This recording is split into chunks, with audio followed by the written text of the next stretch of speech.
Hello and welcome back to another section of the Definitely Football podcast. If you're watching on YouTube, this is a new video. We're doing the League of Ireland section. If you're listening on the podcast, this is segment 2. We'll start off with the why you already they're all going to click off now because you're mean. Oh, it's segment 2. Yeah. Alright, so we'll go into the League of Ireland. We'll go into the League of Ireland section. We'll start with the Premier Division. Best game of the week was Dundalk Waterford. Mm-hmm. Dundalk taking a 2-0 lead. I think at that point they're probably done. Waterford did very, very well to fight back. Yes, of course, yeah. But it was another case of really, really poor defending from Waterford. Yeah. Like in the first half, Waterford were dire, especially in the back line, which we've kind of been accustomed to this season when it comes to Waterford. But when you're in a situation of being adrift at the bottom and needing a win, having the gumption to come back from 2 goals down and getting 3 gumption. What?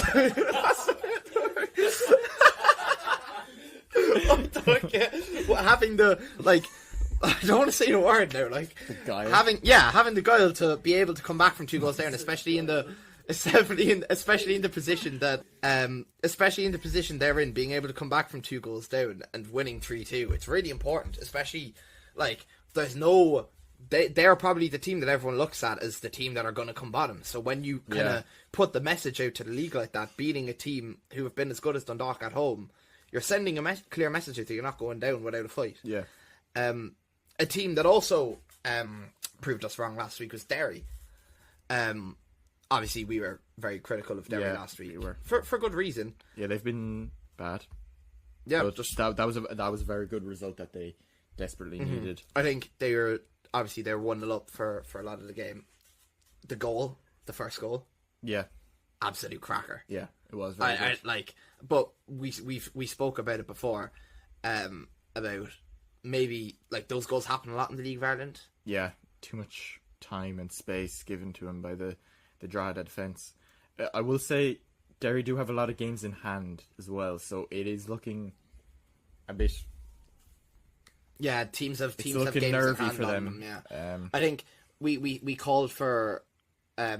We talked about whether the manager should get sacked or not.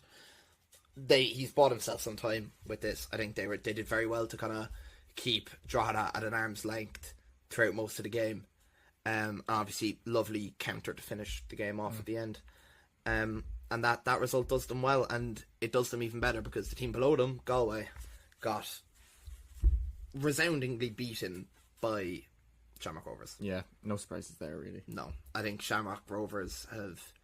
We spoke about before how what their depth does for them, and the players coming off the bench does for them. They're reminding me a lot of QPR 27-28. That's my FM say. 13 points clear in December. Well, would you be a League of Ireland manager as well too? You'd do better. I was managing Cork City at the start. No, but I'm saying if you you do better as. Would you do better during Ash last year? You stop trying to bait me into saying what I said earlier. I do think League of Ireland is probably. It's a different challenge than managing a team when you have so many talents compared to when you have to. You don't have as many you have to manage 18-year-olds and you don't have as much natural ability at your disposal. Yeah, exactly. Yeah. So you do have to. I mean, unless you're Stephen Bradley, who Shamrock Rovers are obviously missing Pico Lopez at the back, but defensively they were completely sound. For the only goal they conceded was 94th minute or something against Galway. And that is poor concentration. They could have just. Yeah, they'll be annoyed for sure that you give away a goal that late. You dropped a clean sheet. It could have been 5-1 though. Yeah, and then we saw their red card. Yeah, I think it was a red card. It's a poor challenge to get the second yellow. But look, Bows at Dalymount, you can't, especially obviously Bows Pats has a lot of history and stuff, and it's a big rivalry. I think Bows at Dalymount going down to 10 men, but you're still able to grab the second goal. I think it's very. We gave out a little bit about Bows and not being able to hold on to stuff and being very kind of flaky at times, but they were far from flaky. Yeah. It was very easy. It would be very easy to be flaky, with 10 men. Yeah. especially Pats have been great this season. But no, they did a very good job of holding on to it. And then obviously yesterday, well, we're recording this Sunday. Yesterday, Sligo, Shelburne, disappointing from Sligo. Yeah, they really let that one go. I think when you're Sligo are ninth, so you really you don't want to be in that playoff position. And I think that is really their games. If they end up in the playoff position, or even if they end up getting relegated, it's games like that being 2-0 up at home. That's a killer, especially considering Waterford's brilliant result. So yeah, you look at we won't we give Shelburne a bit of credit. They did really well to fight back, but the main story is how Sligo let it go. To be honest, especially when you're at home, you can't be letting stuff go, especially a late equaliser. And that's good for Shelburne to create a bit of separation from the they want to be closer to the European spots than they do down seventh or something. Do you know what I mean? Definitely. Yeah, for sure. First division, not much went on, so we won't speak about it too much. But obviously Cork City, we spoke a lot about Cork City last week, about how we think they would manage going up. My big criticism was the first half last week was quite poor, and they've been doing that a lot this season.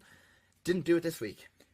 They were gifted an early goal, which was true. A blessing. Yeah, of course, yeah. But I think the difference that I saw was against Treaty in the first half.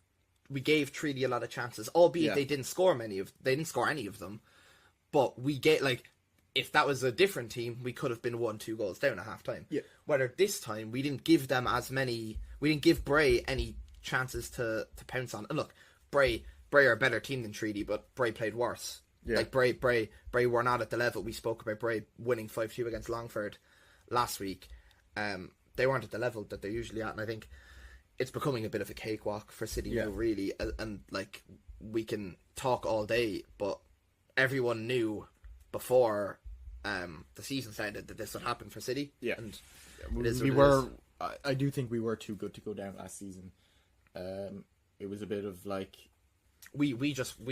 we were so bad. We were I don't know. I don't agree. We were in the sense that the same way Spurs are too good to go down. Yes. Oh, you mean the club is too good to go down? Yeah, we don't belong in the first division. No, everyone knows no. we don't belong in the first division. No. So every time we go down, we just walk the first division. I thought you meant. I thought you meant we're obviously too. we were. I know we were tragic, shit.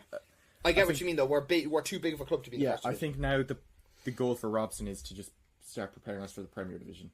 I think the word is that we're doing better preparation of that. I think realistically the board right now need to start looking at where can we improve for the first division or for the Premier Division now rather than waiting until the end of the season, getting picked apart yet again by Premier Division clubs. And we really need to try and hold on to players like Mpongo and we need to put proper Premier Division experience around them too. You can't go in signing unknown lads. Yeah. There was a few draws at Low and Finn Harps. 1-1 draw, Wexford Treaty 0-0 draw. I don't think draws help anyone at this point in the first division. I don't think any of those 4 teams will sit there going, I'm delighted with that draw. It's way too tight. Especially when it's not against Cork City. I think everyone else, you want to beat the next guy. Yeah. Do you know what I mean? And UCD did it with Cove Ramblers. They won. Yeah, it's a good way to bounce back from their loss to Kerry last week. Yeah, definitely. Especially when they're trying to hold on to second place, and then Kerry another win. Yeah, Kerry are flying high recently. One loss in their last 5. It was a huge blow from Kerry midweek. They lost Ryan Kelleher, their top scorer, to another ACL injury, which is second ACL injury in the last few years, which is very disappointing. But Colin Healy has been playing good ball. Yeah. And there was a lot of talk about Colin Healy maybe not being good enough for them a few weeks back, or not holding his weight enough. But yeah, they've definitely come back from that doing very well situation. So yeah, that's all for this week in the League of Ireland section. If you're on Spotify, we'll now move on to a 11. We've all made an 11 of players. You'll find out the category in a minute. But if you're watching on YouTube, that's the end of the video. See you next time.